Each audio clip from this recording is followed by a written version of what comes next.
The whirling dervishes, if you've ever seen them. It's just hypnotic, stays with you. It truly is unforgettable.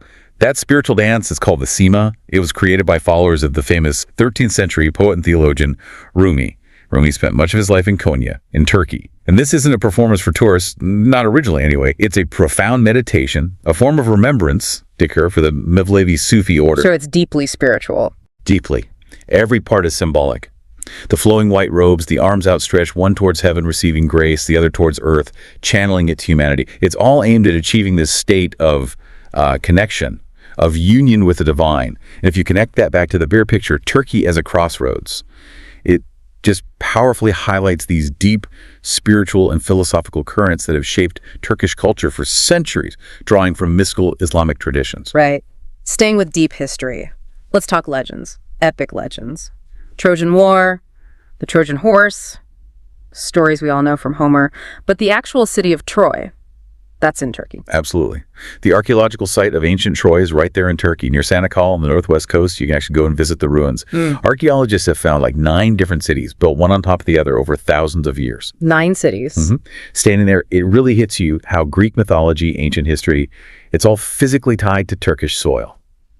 Another powerful example of Turkey being this meeting point of civilizations and their stories. And speaking of Turkish identity, let's touch on the language itself. It has a very distinct sound. It does. Turkish belongs to the Turkic language family. It's a huge group stretching way east into Central Asia. So it connects Turkey to a much wider cultural sphere.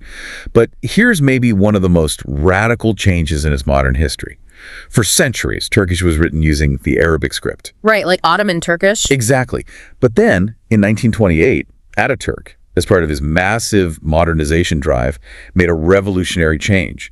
He switched the entire writing system to a Latin-based alphabet, similar to what we use in English. Overnight, just like that. Pretty much. Imagine waking up one day and needing to learn a whole new way to read and write your own language. It was huge. It wasn't just about linguistics. It was a strategic move.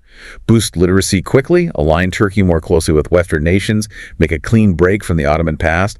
It fundamentally changed daily life, education, everything, really embodying that vision for a modern nation. That is incredible to think about. So, okay, we've covered continents, ancient temples, Santa, cats, coffee, dervishes, Troy, language reform. Given all these layers, what else? What other surprising firsts or global connections does Turkey hold that we might not realize?